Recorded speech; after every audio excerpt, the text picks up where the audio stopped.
Jokowi. Nah, tapi kalau misalkan disesuaikan dengan topik kita hari ini tentang tolerance and youth gitu ya, toleransi dan pemuda, kalau yang ditemuin oleh teman-teman di lapangan bersama komunitasnya masing-masing itu gimana sih anak-anak muda zaman sekarang itu terhadap toleransi? Apakah kita punya generasi muda yang promising on that, atau sebetulnya ada beberapa barrier ataupun challenge yang mesti kita waspadai dari sekarang? Kalau mungkin dari Bang Bijak dulu. Toleransi ya, kalau di generasi, kayaknya isu toleransi itu buat generasi kami, generasi milenial sebenarnya isu anti toleransi udah hilang sebenarnya. Justru generasi kita tuh generasi yang toleran. Karena kita ngelihat itu yang justru yang anti toleransi itu menurut saya generasi atas kita. Karena intoleran ya. Yang intoleran. Catat. Generasi yang berdampingan dengan dengan budaya yang sudah beraneka ragam, bisa menerima satu sama lain. Saya sih nggak, di generasi saya tidak menemukan yang intoleran yang terlalu signifikan gitu, atau intoleran yang merusak gitu menurut saya. Karena pada dasarnya manusia kan dilahirkan berbeda. Sebenarnya perbedaan itu kan, toleransi itu wajib bagi manusia karena kita dilahirkan berbeda, terus oleh karena itu kita wajib menghargai perbedaan itu gitu. Karena mungkin di rumah pun kita berbeda sama ayah kita, sama ibu kita gitu. Ya, sifat alami manusia itu sebenarnya toleransi kalau menurut saya. Karena kan kita bisa menerima karakter satu sama lain gitu. Karena toleransi itu nggak berkaitan mulu tentang agama, suku, ras, golongan gitu. Tapi tentang perilaku, tentang sikap, tentang menghargai pendapat orang, itu kan bagian dari toleransi. Betul. Atau juga sependapat atau melihat realitas yang lain mungkin. Menurut aku pribadi ya, generasi aku mungkin, dan the ones that are below me, mereka cenderung lebih toleran juga, karena mereka juga belajar from past histories bahwa pada masa segini there was a big clash justru karena intolerance. Oleh karena itu kedepannya kita harus lebih toleransi, lebih terbuka. Dan menurutku sebenarnya toleransi it's not just about accepting others for their differences, tapi juga bagaimana kita acknowledge that difference dan memperlakukannya as if like it's nothing there gitu loh. We're just human beings living with each other gitu.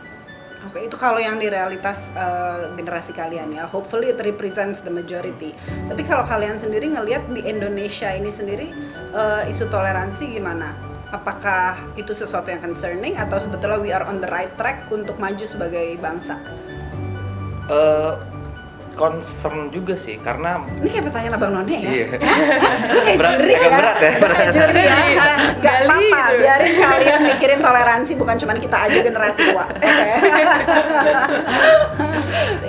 Karena menurut saya ya toleransi jadi hal yang harus isu toleransi ini isu yang harus tetap dijaga dan harus dikelola kan. Karena kan kita berbangsa atau bernegara kan nggak sampai 10 tahun ke depan, 20 tahun ke depan, atau 30 tahun ke depan, tapi kan sampai mungkin sampai kiamat kita berharapnya ya bahwa Indonesia tetap ada, Indonesia tetap, nama Indonesia tuh buat generasi anak cucu saya nanti itu tetap ada gitu. Jadi isunya harus tetap dijaga gitu, isu menjaga toleransi, isu keberagaman terus tetap dijaga. Betul. Gitu. Jadi itu emang PR sepanjang hayat ya, untuk kita jaga bersama ya.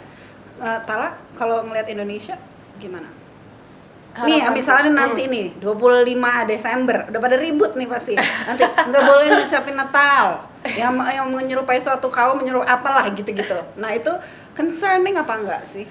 Unfortunately mungkin memang masih ada yang seperti itu. Tapi ya sebaiknya let's just change that gitu loh. Ini udah 2020 mau 2021. Masa iya kita masih holding that sense of, intolerance dan differences begitu. Dan semoga kedepannya it shouldn't matter siapa pemimpin kita, siapa role model kita, someone that we look up to. We just have to accept everyone for their differences gitu. Oke. Kalau generasi kalian nanti ya, kita bayang-bayangan, kira-kira memungkinkan nggak menurut kalian kita punya pemimpin yang bukan berasal dari representative of the majority? Misalnya mereka, population kita didominasi Muslim misalnya, terus kita bisa punya leaders yang bukan berasal dari that representative. Buat kalian itu visi yang memungkinkan nggak untuk generasi kalian? Kalau saya ngelihatnya, selagi kita pakai sistem demokrasi, terbuka buat siapapun untuk jadi pemimpin di negara ini. Love. Ya kan, terus ya karena menurut saya ya artinya generasi kita harus jadi generasi yang lebih dewasa dalam berdemokrasi, supaya orang tuh nggak bawa, untuk jadi pemimpin nggak bawa identitas golongan, nggak bawa agama, nggak bawa suku, ras, tapi bawa program dan pikirannya. Karena pemimpin kan yang dibutuhkan adalah pemikirannya sebenarnya, Visi dan misinya misinya gitu. Kan pada intinya kita semua ingin menjadi lebih baik kan, dan semoga kedepannya orang-orang juga nggak pandang orang dari golongan yang lain dengan sebelah mata gitu loh. We're just all here together. Aku penasaran, apakah orang-orang yang punya pandangan intoleran itu karena memang pergaulannya demikian, atau karena dia mungkin punya inferior kompleks sendiri sebagai individu misalnya, sehingga dia ngerasa bahwa untuk identitasnya dia keluar, dia harus mengecilkan yang lain gitu misalnya. Untuk di ilmu psikologi Atala itu hal-hal yang kayak gitu ada penjelasannya atau pernah diamati nggak oleh Atala?